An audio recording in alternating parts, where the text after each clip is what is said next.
오늘 1절부터 5절까지 말씀에 우리가 본문으로 읽었고요. 제목이 모든 것을 잃은 그 여인이라고 제목을 정했습니다.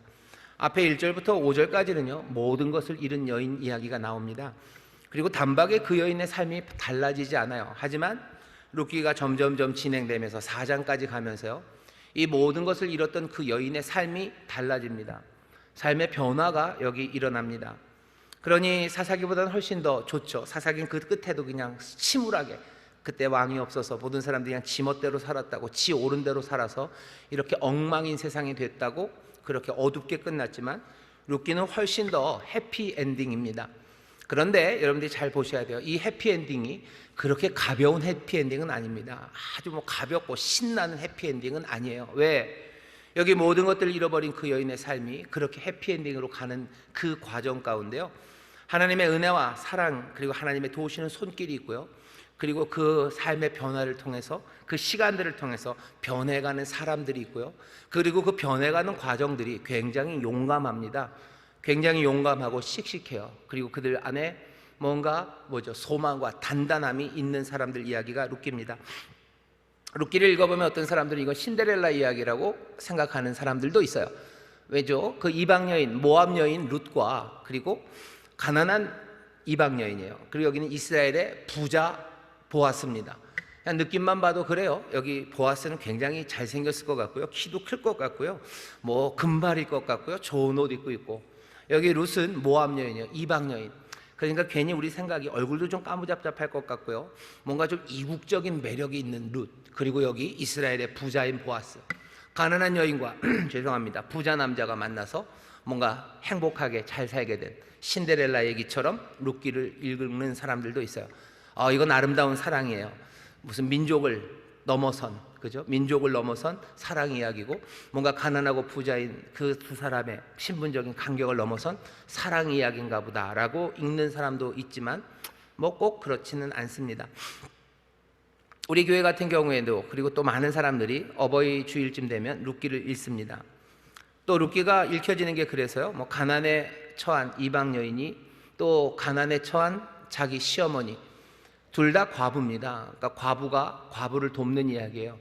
한 사람은 어쩔 수 없이 과부가 되었고요, 또 한 사람도 어쩔 수 없이 과부가 되었지만 어떻게 하면 과부에서 벗어날 수도 있어요. 하지만 과부가 되기로 작정한 며느리가 과부인 시어머니를 섬기는, 어쩌면 효에 관한 아름다운 이야기. 그래서 어떤 사람들에게는 룻기가 신데렐라 이야기 같기도 하고, 또 어떤 사람들에게는 룻기가 심청이 이야기처럼 효에 관한 이야기로도 읽힙니다. 물론 룻이 정말로 시어머니인 나오미를 사랑해서 자기가 얻을 수 있는 가능성들을 포기하고 어머니를 섬기는 것, 그런 효의 이야기가 분명히 룻기에 있습니다. 하지만 룻기가 우리에게 전하려고 하는 것은 그 효에 관한 이야기만은 아닙니다. 그거보다는 훨씬 더 큰 이야기예요. 그리고 그거보다는 훨씬 더 박진감 넘치고요, 뭔가 좀 더 전투적인 이야기가 여기 룻기에 있습니다. 요즘 룻기를 사람들이 해석하는 방식은 적어도 한 40년? 40년 됐을 겁니다. 룻기의 주인공을 룻이 아니라, 또 룻기의 주인공을 보아스가 아니라 나오미가 룻기의 주인공으로 해석하기를 시작해요. 보아스라는 멋진 사람이 자비함으로 이 가난한 이 고부를 살려준 이야기라고 해서 보아스가 주인공처럼, 아니면 가난한 시어머니, 과부가 된 시어머니 끝까지 쫓아와서 효를 행함으로 복을 받는 룻이 주인공, 그렇게 해도 돼요. 하지만 지금 읽는 방식들은 여기 이 나오미의 이야기를 읽습니다. 나오미가 중심이 돼요. 어떻게 되냐면은 여기 있는 모든 사람들의 관계는 다 나오미 때문에 맺어지기 시작하죠. 그리고 말씀을 쭉 읽어가다 보면 여기 나오미가 주인공인 것 같습니다. 게다가 이 나오미는 어떻게 보면 여자 욥처럼 그려집니다. 나오미는 여자 욥이에요. 그렇게 생각하고 읽으시면 룻기가 조금 달리 보이기 시작합니다. 여러분들 아시는 것처럼 욥이 그 삶의 어려움을 당합니다. 하나씩 몽땅 다 깨져가죠. 제일 먼저는 자기가 가졌던 그 수많은 가축들이요, 다 떼죽음을, 그냥 한 방에 떼죽음을 당해요. 모든 가축들이 죽고요, 그리고 또 모든 하인들이 다 죽습니다. 하인들 죽는 데서 끝나지 않아요. 자기의 자녀 10명이나 됐던 자녀들이 다 죽어요. 그리고 자기마저도 건강을 잃어서 그냥 온몸에 부스럼이 나고 어떻게 감당할 수 없어요.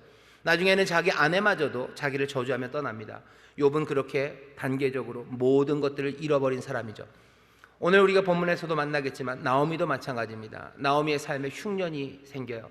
그 흉년을 이겨낼 수 없습니다. 그 가난과 기근을 이겨낼 수 없어서 결국은 다른 동네로 기근을 피해서 떠나가는 피난민의 삶이에요. 피난 가서 남편이 죽습니다. 그렇죠? 믿었던 남편이 죽어요. 그래도 좀 괜찮았어요. 왜? 기럯과 말론이라는 아들 둘이 있었으니까. 내 인생의 보험이에요. 내 인생의 힘이에요. 근데 그 두 아들마저 죽습니다. 욥에게서 모든 것들이 잃어버렸던 것처럼 나오미도 자기가 가졌던 모든 것들을 다 잃어버려요. 하지만 나오미는 욥보다 더 상황이 안 좋습니다. 욥은 가축도 다 없고 하인도 없고 건강도 잃고 아내도 떠나고 자식도 없어도 다시 일어설 수 있어요. 왜? 남자니까 그렇습니다. 남자니까 뭔가를 주장하고 헤쳐나갈 수 있는 세상이에요. 하지만 나오미는 아닙니다. 나오미는 자기의 모든 것들을 다 잃었어요. 그리고 거기서 헤쳐나갈 수 있는 게 있습니까? 나오미가 살아가는 이 세상은 여자가 뭘 할 수 있는 세상은 아니에요. 남편이 있든지 아니면 아들이 있든지입니다. 더 중요한 건 뭐예요? 아들이에요. 남편은 없어도 돼요. 하지만 아들은 없으면 안 돼요. 아들이 사라진다는 건 그냥 모든 것이 끝나는 겁니다. 여기서 헤어나올 방법은 없어요. 여자 혼자 뭘 합니까? 아들이 없는데, 남자가 없는데. 나오미는 욥보다도 훨씬 더 어려운 자리에 있습니다. 더 심각하죠.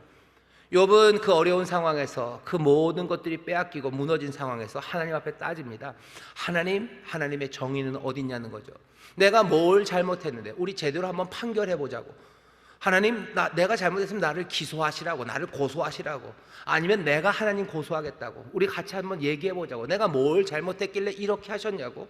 욥은 하나님 앞에 하나님의 정의에 대해서 묻고 또 묻습니다. 나오미도 룻기에 보면요, 그렇게 욥처럼은 아니에요. 하지만 나오미도 계속해서 묻는 건 하나님의 사랑이 어디냐를 물어요. 하나님의 사랑이 어디 있습니까? 하나님의 헤세드는 어디 있습니까? 성실한 사랑, 성실한 인자하심이 우리와 함께 하신다고 하셨는데 도대체 이게 뭐냐고 하나님의 사랑에 대한 의심이 나오미에게 있습니다. 모든 무너져가는 삶들과 그리고 깨져가는 삶들은 물을 수밖에 없어요. 그렇게 되면 오늘 이 룻기는 그냥 따뜻한 효에 대한 이야기나 아니면 뭐 낭만적인 신데렐라의 이야기가 아니라 욥기처럼 조금은 처절하고요, 우리 안에 있는 모든 질문들 그리고 우리 안에 있는 모든 의심들에 대해서 뭔가 이야기해주는 그런 책이 됩니다. 욥도 상해요. 얼마나 상하냐면 고생하면 상합니다. 욥기 2장 11절 12절 뭐 그 정도 보면 친구들이 오죠. 친구들이 와서 욥을 봅니다. 2장 12절에 눈을 들어 멀리 보매 그 욥인 줄 알기 어렵게 되었으므로 그들이 일제히 소리질러 울며 각각 자기의 겉옷을 찢고 하늘을 향하여 티끌을 날려 자기 머리에 뿌리고. 욥의 친구 셋이 욥이 망했다는 이야기를 듣고 위로하러 찾아와요. 그때 그 친구들이 와서 욥을 보고서요 깜짝 놀랍니다. 욥인지 알아볼 수가 없어요. 뭐 뻔하죠. 수척해졌죠. 그냥 뭐 정신없어서 뭐 머리는 봉두남발일 거고요. 아마 뭐 잠 못 자서 뭐 다크서클 무슨 뭐 눈 들어가고 뭐 피부 다 올라오고 뭐 밥 못 먹어서 지치고 허리 굽어지고 얼굴 까매지고 그냥 수심과 근심에 가득해서 알아볼 수 없을 정도가 됩니다. 나오미도 마찬가지예요. 나오미가 모압에 갔다가 다시 베들레헴으로 돌아왔을 때 이스라엘 사람들, 베들레헴 사람들이 그래요. 이 사람이 나오미인가? 라고 묻습니다. 알아볼 수 없을 만큼 나오미도 수척하고 변화되어서 그렇게 옵니다. 알아볼 수 없을 만큼이죠. 우리가 이 얘기가 뭔 얘기인지 압니다. 그죠? 여러분들도 아프고 걱정 많으시면 내 몸에 변화가 생겨요. 얼굴이 달라집니다. 즐겁고 행복한 일들이 있으면 얼굴이 밝아진대요. 하지만 걱정 많아지고 근심 많아지면 사람들이 알아볼 수 없을 만큼 전혀 다른 얼굴, 다른 몸짓을 하게 됩니다. 욥과 나오미 둘 다 결국은 회복됩니다. 하지만 그 회복되는 그 과정 가운데 하나님이 왜 그러셨는지에 대해서는 이야기해 주지 않으셔요. 왜 욥을 그렇게 때렸는지에 대해서 우리만 압니다. 앞에 하나님께서 사탄과 무슨 거래를 좀 하셨죠. 내기 같은 걸 하셨죠. 욥은 몰라요. 하나님이 그 얘기는 욥에게 안 하십니다. 나오미에게 왜 이렇게 흉년과 기근과 그리고 남편과 아들 둘이 그렇게 졸지에 다 죽게 됐는지 하나님이 거기에 대해서 얘기하지는 않으셔요. 하지만 욥도 나오미도 결국은 하나님의 놀라우신 능력과 아주 특별하고 강력한 역사로 그들의 삶은 변하고 그들의 하나님을 향한 믿음은 더 굳건해져 갑니다. 욥의 이야기를 이 룻기에 있는 나오미에 붙여가기 시작하면요, 이 룻기는 조금 다른 이야기가 돼요. 신데렐라 이야기도 아니고 심청이 이야기도 아니고 정말로 어렵고 힘든 세상에서 평범한 사람들, 정말로 중요하다고 생각하지 않았던 사람들을 통해서 하나님이 어떻게 일하시는지, 세상이 어떻게 바꿔지는 새로운 세상이 되는지 그것들을 우리에게 보여줍니다. 우리가 사는 세상에서 뜻하지 않은 일들을 만납니다. 그럴 때마다 묻는 거죠. 하나님께서는 우리를 이 슬픔에 빠지지 않게 하실 능력이 있는데 왜 하나님께서는 이 문제를 막지 않으셔서 우리를 이렇게 힘들게 하실까? 나오미의 문제예요. 그러니 또 우리의 문제이기도 하고요. 그 질문은 나오미의 질문이고 우리의 질문이기도 합니다. 룻기가 쭉 진행되면서요, 우리는 이 세상 정말로 어려움이 닥치고요, 그리고 뜻하지 않은 일들은 우리에게 다가오지만 하나님이 여기에 대해서 막지 않으신, 어쩌면 그 격동의 시간이 점점점 다른 세상이 되는 것을 보게 될 겁니다. 다른 세상이 되어가요. 그 다른 세상이 되어가는 걸 보면서요, 이 격동과 아픔, 그리고 어려움, 그리고 나오미처럼 질문하고 또 나오미처럼 마음에 문제를 안고 있는 우리들이 우리의 삶을 새롭게 정돈할 수 있고 또 우리의 삶에 새로운 소망들을 품게 됩니다. 이 타락한 세상, 격동의 세상, 정말로 뜻하지 않은 문제들이 우리를 짓누르는 이 세상에서 정말로 하나님의 자녀로 하나님의 은혜 안에서 산다는 게 무슨 의미인지 우리는 그것들을 룻기를 통해서 발견하게 될 겁니다. 그런 기대를 가져주셔요. 그리고 그런 기대로 이 말씀을 읽기 시작할 때 어쩌면 점점 더 분명하게 이 말씀이 우리 가운데 새 의미를 가져다 주시고 또 새 능력을 우리 가운데 채워주실 줄 믿습니다. 룻기를 읽을 때 몇 가지 마음에 새기셔야 되는 게 있습니다. 첫 번째, 룻기를 읽으면서요, 하나님에 대해서 여러분들 놓치시면 안 됩니다. 룻기는 하나님의 이야기입니다. 하나님이 도대체 무슨 일을 하시는지 우리에게 보여주셔요. 그건 룻기만은 아닙니다. 모든 성경이 다 그래요. 모든 성경 말씀이 왜 여기 쓰여져 있어요? 하나님의 마음이 뭔지를 우리에게 알려주시려는 거예요. 하나님이 이 세상에 대해서, 그리고 우리, 이 못나고 어쩌면 부족한 우리, 사실은 흙으로 만들어서 못나고 부족하지만 그래도 세상에 있는 다른 것보다는 좀 잘 만드신 우리와 이 세상을 향한 하나님의 마음이 무엇인지 우리에게 가르쳐 줍니다. 그 마음을 알게 되면요, 우리는 어떻게 하게 돼요? 하나님을 신뢰하게 돼요. 그리고 하나님을 사랑하게 됩니다. 하나님을 의지할 수밖에 없어요. 그리고 하나님을 더 사랑할 수밖에 없습니다. 그렇게 하는 것이 성경 말씀이 우리에게 주어진 목적이에요. 하나님이 세상을, 그리고 하나님이 우리를 어떻게 생각하고 있는지, 하나님이 세상과 그리고 우리에 대하여 어떤 일들을 하시는지 그것들을 하나하나 가르쳐 주셔요. 그러면서 우리는 하나님을 더 신뢰하게 되고 하나님을 사랑하게 됩니다. 하나님을 신뢰하고 하나님을 사랑하기 시작하면요, 우리의 삶에서 살아가는 모습들이 달라져요. 내가 살아가는 모습들이, 내 이웃과 대하는 내 말이, 내 이웃에게 하는 내 행동들이 점점점 하나님의 마음을 닮아가고 그리고 하나님의 마음을 보여주는 삶으로 우리가 살아가게 됩니다. 하나님의 형상으로 지음받은 자들이 정말로 하나님의 형상을 드러내기 시작하는 것, 그 일을 돕기 위해서, 또 그 일을 위해서 말씀이, 성경이 우리에게 주어진 겁니다. 룻기도 마찬가지예요. 이 룻기를 읽어가면서요, 나오미에게 하나님이 뭘 하시나 보셔요. 나오미에게 무슨 일을 행하나 보셔요. 그것들 보면서 점점 더 우리는 하나님을 신뢰하고 사랑하게 될 겁니다. 그리고 우리가 이 땅에서 어떻게 살아야 될지, 나오미가 룻에게 어떻게 하는지, 룻이 나오미에게, 룻이 보아스에게 어떻게 하는지, 보아스가 룻과 나오미에게 어떻게 하는지, 서로가 서로 어떻게 대하는지 그것들을 점점점 보기 시작할 겁니다. 그러니 모든 것의 중심, 그리고 시작에는 하나님이 있어요. 룻기를 읽으면서 여러분들 하나님의 마음이 뭔지 거기에 집중하셔야 됩니다. 또 하나, 룻기를 읽으면요, 삶이 바꿔가는데 어느 날 하나님께서, 나오미가 눈 뜨고 일어났는데 집 앞에 뭐 그런 거 있죠. 뭐 호랑이가 멧돼지를 갖다 놓든지, 갑자기 눈을 떴는데 그 앞에 뭐 금 항아리가 쭉 놓여 있든지, 그런 방식으로 하나님이 나오미의 삶을 바꾸지 않으셨어요. 나오미의 삶에 슬픔과 그리고 아픔과 역경이 있어서 모든 것들을 다 빼앗아 갔는데요, 하나님이 이 삶을 회복시키시는 방법이 뭔지를 잘 보십시오. 이 룻기를 통해서 봐갈 거예요. 어느 날 갑자기 그냥 눈 뜨고 일어났더니 뭐가 금덩어리가 왔고, 그냥 눈 뜨고 일어났더니 뭐죠? 그냥 내 통장에 갑자기 뭐 53억이 팍 찍혀 있고, 뭐 그렇게 하지 않으셨어요. 어느 날 갑자기 그냥 백마탄 왕자가 와서 나오미, 당신에게 헐딱 반했어요. 나랑 결혼해 주오. 그래서 데려가. 아니요, 그러지 않습니다. 여기 일어나는 일들은요, 룻이에요. 그리고 여기 일어나는 일은 보았습니다. 이 사람들이 하나하나 해야 되는 일들을 해요. 해야 될 일을 할 뿐만 아니라 어쩌면 하지 않을 일까지 하기 시작해요. 하나님의 은혜로 주신 율법 안에서요, 더 앞으로 나아갑니다. 그렇게 행하는 룻과 그렇게 행하는 보아스, 그리고 또 여전히 함께 하고 있는 이 베들레헴 사람들을 통해서 이 가난한 고부, 이 버림받고 모든 것들을 잃어버렸던 여인의 삶이 새로워지기 시작합니다. 하나님, 첫 번째 기억하라 그랬어요. 하나님의 마음을 보시면서요, 그것 안에서 하나님에게 중심과 초점을 놓치지 마셔야 되고, 두 번째는 뭐요? 하나님의 은혜가 그리고 삶을 바꾸고 세상을 바꿔내는데 거기에 함께하고 있는 그 사람들을 놓치면 안 됩니다. 이 사람들은 정말로 하나님의 형상처럼 살아가고 있어요. 하나님의 형상으로 살아간다는 건 하나님을 대신하죠. 레프리젠테티브예요. 하나님을 대표합니다. 하나님의 은혜, 하나님의 구원하시는 그 놀라우신 사랑을 여기 대표해요. 그리고 대신해요. 그러면서 말하고 행동하는 그런 사람들의 이야기입니다. 이 구원과 은혜는 무너진 세상에서 이루어지고 있어요. 흉년이 있는 세상이에요. 흉년의 가난을 해결하지 못해서 옆 동네로 도망가야 되는 그런 세상이에요. 그냥 남편이 푹푹 쓰러져 죽는 세상이에요. 정말로 생떼 같은 아들들이 그냥 쓰러져 죽는, 어쩌면 그렇게 무너진 세상에서 우리가 삽니다. 말론과 기론이 두 아들이 어떻게 죽었는지 우리는 모릅니다. 엘리멜렉이 어떻게 죽었는지 몰라요. 일부러 그 이유를 쓰지 않은 것 같아요. 병으로 죽었을 수도 있고, 아니면 사고로 죽었을 수도 있고, 아니면 억울하게 죽었을 수도 있고, 아니면 무슨 이유로 죽었는지 우리는 모릅니다.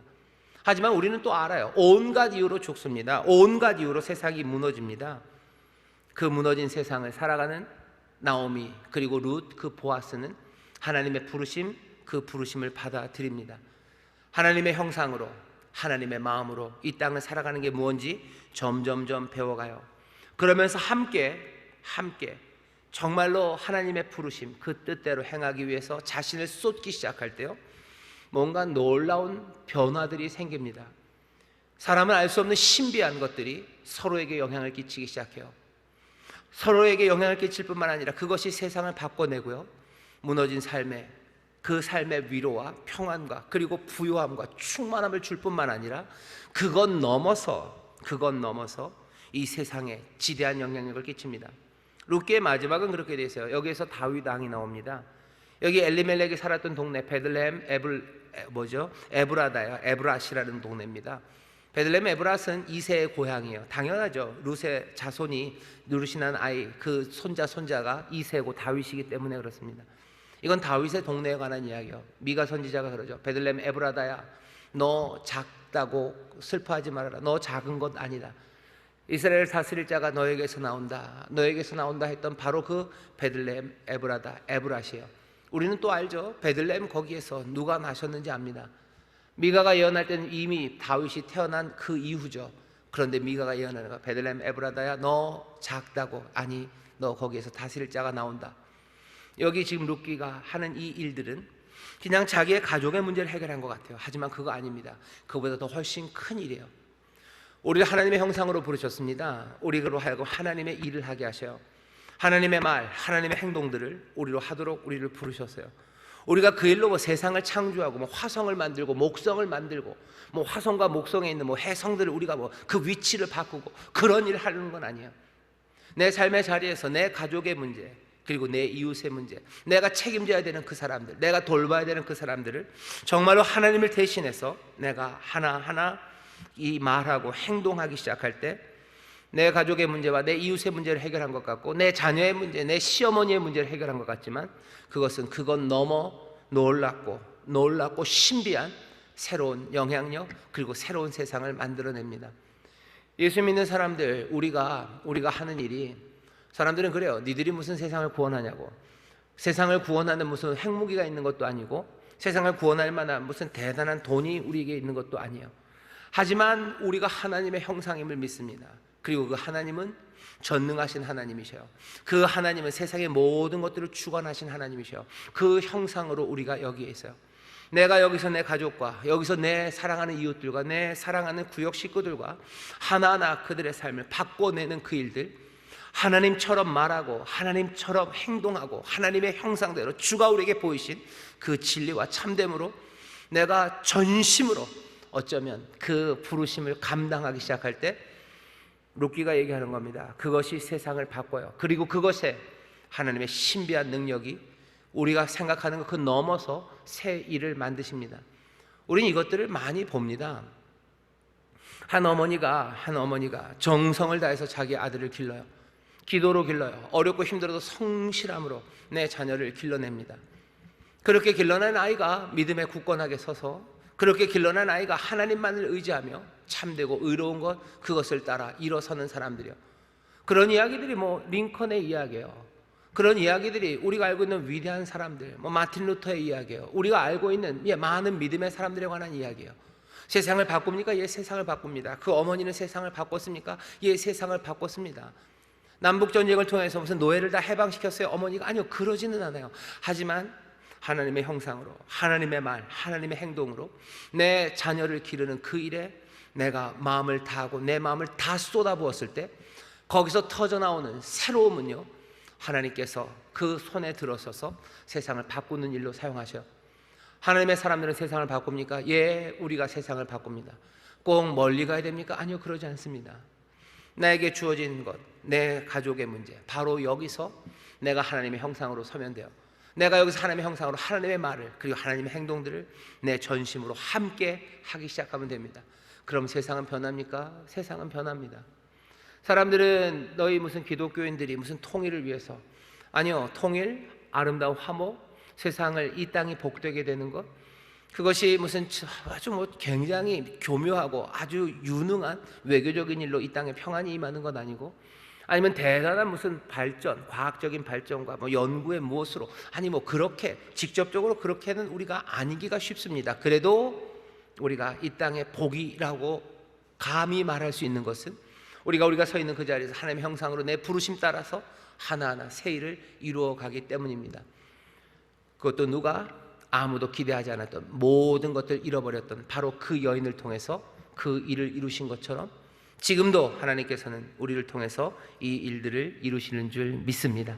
하나님의 주목하셔요. 그리고 하나님의 일을 감당하는 사람들, 그 사람들을 기억하셔요. 그리고 마지막 하나 더, 룻기를 이해하기 위해서는 지금 이 룻기의 상황이 가부장의 세상인 것을 이해하셔야 됩니다. 그래야지 조금 이해가 쉬워요. 여기 고대 이스라엘의 이야기입니다. 가부장제 사회예요. 가부장제 사회가 말하는 건 딱 하나입니다. 여자는 남자 없이는 아무 가치가 없어요. 여자에게 있어서 가장 행복하고 그리고 좋은 말은 뭐예요? 아들이 태어났다는 이야기예요. 남편과 아들 없이는 아무 가치 없는 삶, 여자에게는 아무 가치가 주어지지 않는 사회, 그것이 가부장제의 사회입니다. 룻기의 세상은 그런 세상이에요. 룻기의 세상이 그런 세상이지만 하나님께서 그 세상을 즐거워하시는 건 아닙니다. 예수 그리스도를 통해서 우리에게 가져다 주신 더 분명한 진리는 하나님께서는 그런 세상을 좋아하지 않으셔요. 아니, 싫어하십니다. 여자의 삶은 여자 팔자는 무슨 팔자예요? 뒤웅박이라고 모르는데 이게 왜 뒤웅박이 뭔지 잘 모르겠어요. 여자 팔자는 뒤웅박이래요. 아니요, 예수님이 우리에게 가르치신 복음은 그렇지 않습니다. 꽤나 많은 문화들이 가부장제 문화권이고 지금도 여전히 그런 가부장제 문화에 살고 있는 사람들이 있고요. 우리나라도 그 가부장제 영향이 있습니다. 하지만 제가 봤을 때는 우리나라는 가부장 사회는 좀 아니에요. 왜냐하면 가부장제 사회를 딱 결정하는 아주 결정적인 건 어디냐면요, 엄마들이, 여자들이 아이들이 태어날 때 딸이라는 이야기를 들으면 죽을 만큼 실망하는 세상, 그 세상이 가부장제 세상이에요. 하지만 아들만 기다리는 세상, 우리가 그 정도는 아니죠?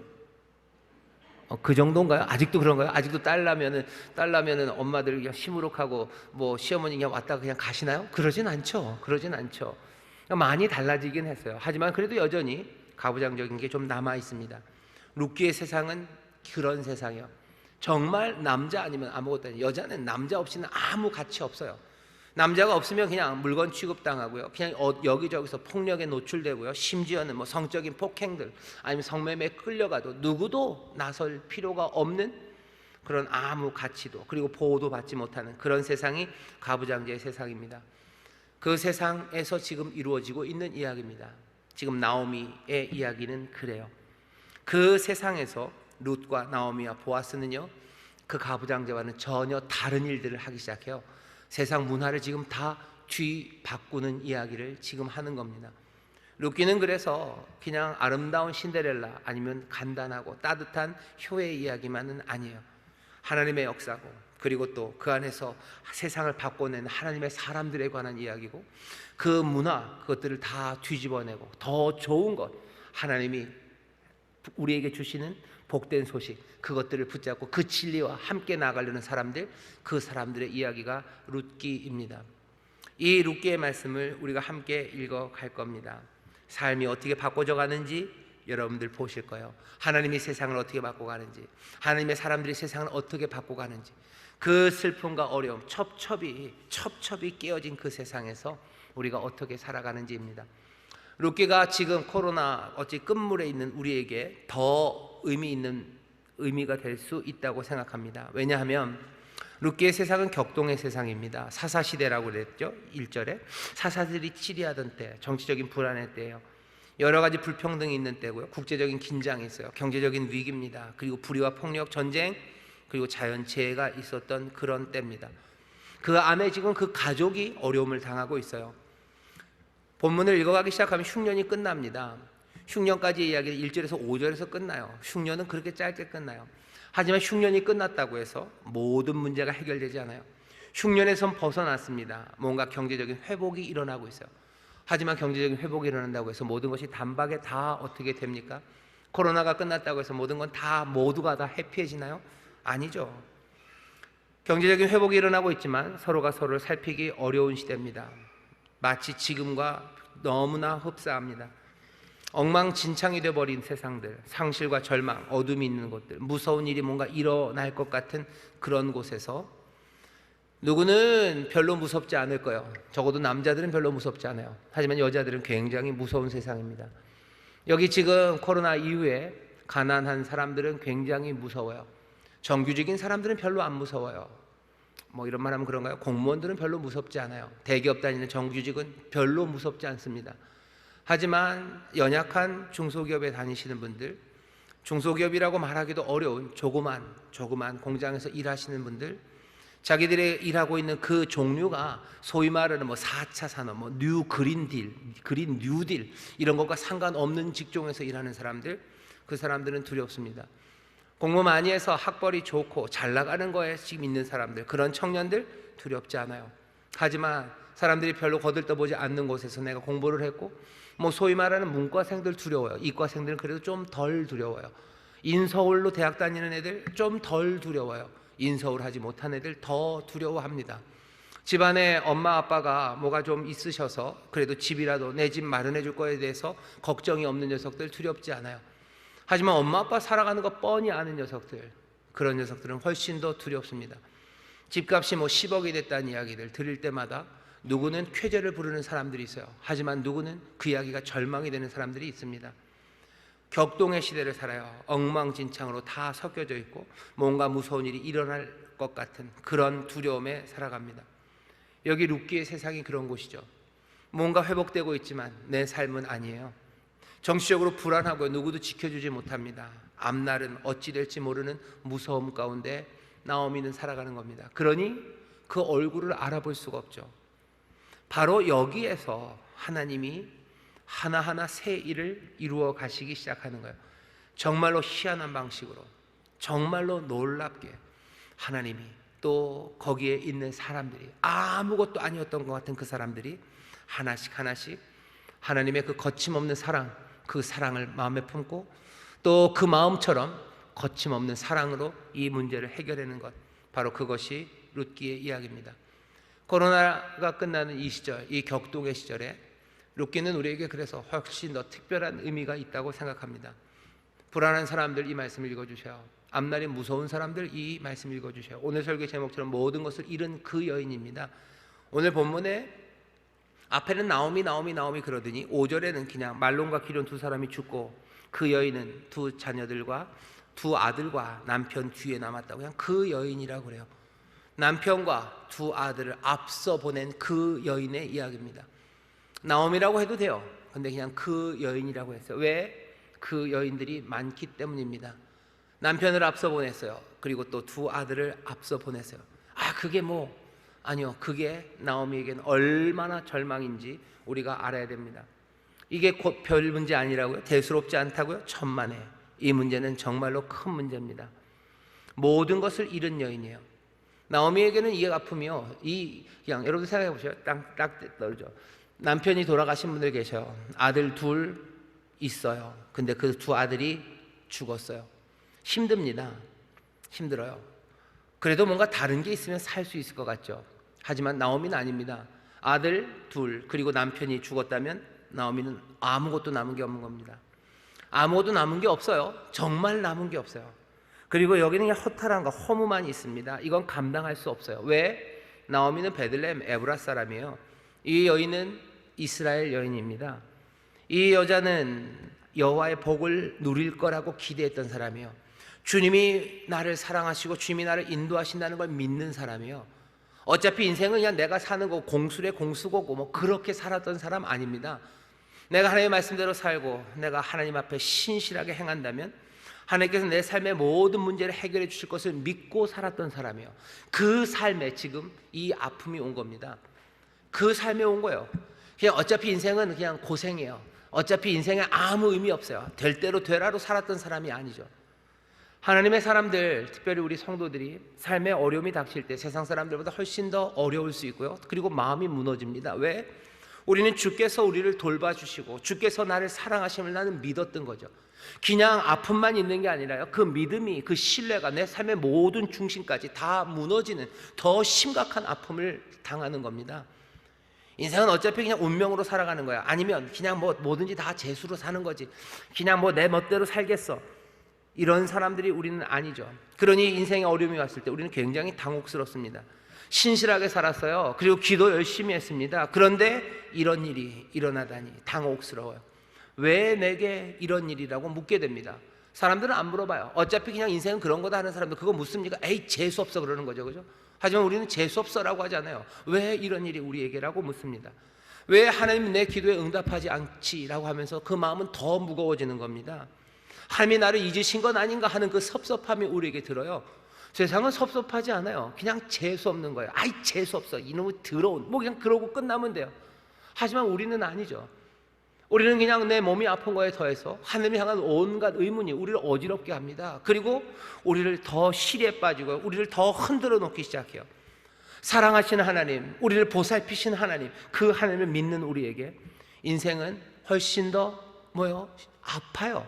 그리고 훨씬 더 심오해집니다. 그리고 계속해서 하나님을 묻게 되는 거예요. 인생의 어려움과 난관이 닥쳤을 때 사람들 하나님을 묻지 않아요. 하지만 하나님의 사람들 하나님에 대해서 계속 생각하게 되는 거죠. 고민에 빠지죠. 그리고 삶은 점점 더 어두워질 수도 있고 점점 더 깊어질 수도 있습니다. 흉년과 기근 그리고 난민의 삶, 이건 하나님의 백성이 살아야 될 삶은 아니었어요. 하나님께서는 어떻게 하신다 그러셨어요? 내가 준 네 땅에 젖과 꿀이 흐르는 그 땅에서 너의 형편이 장수할 거라고 30배, 60배, 100배로 채워주실 거라고 그러셨어요. 근데 흉년이 와요. 그리고 기근에 빠져들어갑니다. 그리고 하나님이 주신 그 땅을 떠나서 난민으로 살아가야 돼요. 이게 하나님의 사람들은 참 힘든 문제입니다. 여러분들도 그러시죠? 우리도 그렇습니다. 그냥 아픔의 문제가 훨씬 더 아파요. 그리고 훨씬 더 혼란스럽습니다. 나오미 남편도 죽고 그리고 또 두 아들이 죽어요. 이건 그냥 어떻게 회복할 수 있는 가능성이 남아있지 않아요. 아까도 말씀드렸죠? 이건 가부장세계의 여인입니다. 아들이 둘이나 있었습니다. 남편이 죽어요. 그것도 슬퍼요. 하지만 괜찮아요. 아들 둘이 있죠. 근데 말론과 귀련 둘이 죽습니다. 죽기 전에 말론과 귀련이 했던 일은 뭐냐? 이방 여인과 결혼을 해요. 모압 여인과 결혼합니다. 어머니가 봤을 때는 기분이 전혀 좋지 않죠. 이방 여인과 결혼하면 안 돼요. 근데 아들들이 이방 여인과 결혼합니다. 어쩔 수 없다라고 생각하지만 속상하는 일이에요. 속상하고 한탄이 되죠. 내가 베들레헴 에브라스에 그대로 살았으면 우리 아들들이 이방 여인과 결혼하지 않았을 텐데, 아이고 내가 가난해서 우리 애들이 하나님이 하지 말라고 한 이방 여인과의 결혼 그 연을 했구나라는 속상함과 한탄이 왜 없었겠습니까? 물론 며느리들이 오니까 즐겁죠. 기쁘긴 하지만 그 마음에 허전함과 쓸쓸함이 있습니다. 이런 말 하면 제가 남의 속을 모르고 하는 이야기인가 싶기도 하지만 우리나라에 국제결혼 하시는 분들이 좀 있으셔요. 그분들이 멀리 있지만 사랑에 불타서 그렇게 결혼하는 경우가 그렇게 많지는 않습니다. 그런 분들도 계셔요. 하지만 그냥 한번 가서 보고 데려오는 그런 결혼들이 있는 것, 그것까지 부정할 수는 없습니다. 그렇게 결혼해서 며느리를 데리고 오면 부모님들이 어쩌실 것 같으셔요? 반갑죠. 장가 못 갔던 아들이 그래도 누군가 결혼한다고 왔으니 즐거우실 거예요. 하지만 그 마음 한켠에는 분명히 쓸쓸합니다. 에휴, 그런 생각이죠. 내가 얘를 뭐 공부라도 더 잘 시켰으면, 아니면 뭐 번듯한 직업을 갖게 해줬어, 우리가 뭐 좀 부자고 좋은 집안이었으면 이렇게 안 했을 텐데 하는 마음 한 구석이 왜 없겠습니까? 나오미, 말론과 기론이 남편이 죽고 나서 결혼할 때 속상해요. 그리고 한탄이 깊어집니다. 10년을 거기 있었대요. 거기 거한 지 10년이 지났어요. 그런데 10년 동안 아이가 없어요. 말론과 기론이 아이를 못 낳습니다. 아이가 없죠. 10년을 매번 기다렸을 겁니다. 매번 기다렸을 거예요. 하지만 아들이 없습니다. 불임? 어쩌면 의심은 둘 중에 가겠죠. 오르바나 그 며느리 룻이 불임이든지, 아니면 여기 있는 말론과 기론이 불임이든지. 조건은 그렇게 될 거예요. 둘 다일 수도 있지만 어쨌든 10년 동안 아이가 없습니다. 10년간 아이가 없다는 건 이거는 이제 거의 끝난 거예요. 10년 동안 아이가 없어요. 근데 또 생길 가능성? 그건 없죠. 10년간 아이가 없었던 아픔이 나오미에게 있습니다. 그런데 그 마지막 남은 것까지 다 사라져요. 아들 둘이 죽습니다. 아들 둘이 죽었어요. 아들 둘이 죽는 날 사실은 나오미의 삶도 끝난 겁니다. 남은 건 뭐예요? 나 혼자, 그리고 여기 며느리 둘이에요. 어쩌면 며느리 둘도 불임일지 모릅니다. 10년 동안 애를 못 낳은 며느리 둘이에요. 그리고 나는 이제 애 못 납니다. 우리 집안에서 이제 남자가, 아들이 생길 가능성은 아무것도 없어요. 그냥 우리는 내버려진 거예요. 우리를 도와줄 사람 없고 보호할 사람 없어요. 가부장제 사회에서 정말로 아이 낳을 수 없는 나이 많은 과부 어머니, 그리고 불임이 거의 확실시된다고 의심되는 며느리 둘, 무슨 일을 할 수 있습니까? 아무 가치가 남아있지 않아요. 나오미의 삶은 끝난 겁니다. 나오미의 모든 이야기는 거기가 끝이에요. 끝이죠. 아들 보내고, 아들 둘 보내고 남았어요. 남편 앞세우고 아들 둘 앞세우고, 그리고 불임일 거라고 의심되는 며느리 둘 데리고 있는 나오미. 이 가부장제 사회에서는 아무것도 남지 않습니다. 모든 것을 다 잃어버렸어요. 고향도 잃었고, 남편도 잃었고, 아들도 잃었고, 소망도 잃었고, 자기 인생이 다 끝난 여인의 이야기가 나옵니다. 이 얘기를 1절부터 5절까지만 합니다. 짧아요. 그리고 원래는 얘기가 끝나야 돼요. 끝. 나오미 얘기 끝. 룻기가 주인공이 나오미라면 나오미 얘기는 끝난 겁니다. 그냥 여기서 끝내야 돼요. 불 끄고 가면 돼요. 아, 나오미는 끝났구나.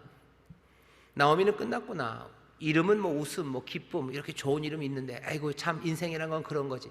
자기 이름대로 못 사네. 그냥 그렇게. 하지만 여러분들 보셔요. 룻기가 1장 5절에서 끝납니까? 아니요. 뭐 사사기처럼 길진 않지만요, 4장까지 계속해서 갈 겁니다. 카메라는 계속 돌아요. 이야기는 계속 됩니다. 아무것도 아닌 것 같고 끝난 것 같은 그 여인이에요. 그리고 그 여인의 진짜 이야기는 이제 시작되는 겁니다. 이제 시작이에요. 모든 것을 잃은 그 여인, 그 여인의 이야기가 이제 시작입니다. 오늘 설교의 제목처럼 모든 것을 잃은 그 여인 같은 사람들, 그런 분들이 계실 거예요. 아니면 아직 거기는 아니고 그냥 아직은 그 10년간의 기간이라고 생각하시는 분들도 있으실 겁니다. 오늘 룻기를 보면서, 앞으로도 룻기를 읽어가면서요, 정말로 이 격동의 시절에 모든 것을 잃은 사람, 소망이 없는 사람, 이 사람의 이야기를 하나님이 어떻게 끌고 가시는지, 그 안에서 이 사람들은 어떻게 하나님의 뜻을 이루면서 자기들의 삶의 회복뿐만 아니라 이 온 세상에 하나님의 영광을 드러내는지, 우리는 그 이야기들을 따라가기 시작할 겁니다. 오늘 여기 사랑하는 인천 순목교 성도들이 함께 모였습니다. 끝이라고 생각하는 사람들 많고요, 그리고 세상이 끝났다고 이제는 고개를 돌린 그런 삶을 살아가는 분들이 계셔요. 하지만 끝 아닙니다. 하나님은 여전히 카메라를 놓지 않으셔요. 여전히 그 주목해서 보시는 것들을 멈추지 않으십니다. 인자가 무엇이간데 주께서 저를 권고하시나이까? 시편에서 그렇게 얘기하죠. 우리가 무엇이간데 주께서 우리를 계속해서 보십니까? 나도 나를 이제 더 이상 보고 싶지 않고, 세상은 나를 이제 더 이상 보지 않아요. 끝났다고 생각하죠. 하지만 주께서는 우리를 계속해서 보고 계셔요. 계속해서 보십니다. 그리고 계속해서 그 사랑, 그 성실하신 인자를, 나의 평생에 나를 따르는 그 인자가, 그 사랑이, 그 은혜가 내 삶의 새 일을 이루어 가실 거예요. 나오미도 의심합니다. 하나님의 은혜가 어디 있을까? 의심해요. 하지만 그 은혜는 떠나지 않아요. 떠나지 않으십니다. 그리고 이 모든 것을 잃은 그 여인을 기쁨으로 아이를 안고 그리고 새 세상을 여는 여인으로 만들어 가셔요. 오늘 이제 시작일 뿐입니다. 여러분들 기대하십시오. 잃어버리고 끝이라고 생각하는 그 자리에서 아니요, 하나님은 끝이 아니라고 얘기하셔. 이제 시작이다 라고 얘기하십니다. 이제 시작입니다. 코로나로 어렵고 모든 것이 두렵고 무서운 바로 그 시간 끝났나 보다. 아니요, 이제 시작입니다. 하나님이 역사하시는 그 놀라우신 역사가 우리의 삶에 넘쳐나게 될 줄 믿습니다. 좌우에 계신 분들에게 얘기하셔요. 이제 시작입니다. 이제 시작입니다. 모든 것을 잃은 그 여인, 이제 시작입니다. 어떻게 하나님께서 그 일을 이루시는지 우리가 보게 될 거고, 그 영광 가운데 우리도 들어가게 될 것을 여러분들 소망하시기를 주의 이름으로 축원합니다. 기도하겠습니다. 하나님 감사합니다. 모든 것을 잃은 여인, 흉년과 기근, 그래서 살던 곳을 떠나야 되고 남편도 아들도 다 잃어버리고 아무것도 없어. 정말로 무섭게 두려운 세상 앞에 어쩔 줄 모르고 설 수밖에 없는 이 여인의 삶이 하나님의 은혜 가운데 어떻게 새로워지고 또 어떻게 정말로 이 삶에 하나님의 복된 역사가 임하는지 주여 우리로 보게 하시고, 세상이 끝났다고 하고 어쩌면 우리 자신도 끝났다고 하는 그 자리에서 새롭게 시작하시는 하나님의 은혜와 그 지혜와 능력을 우리로 붙잡게 하여 주시옵소서. 주여 이 믿음이 회복되게 하여 주옵시고, 아버지 이 믿음으로 주 앞에 나오게 하시고 이 믿음으로 구원의 잔을 높이 들고 주의 이름을 부르는 우리 모두가 되게 하여 주옵소서. 감사드리며 예수님 이름으로 기도하옵나이다. 아멘.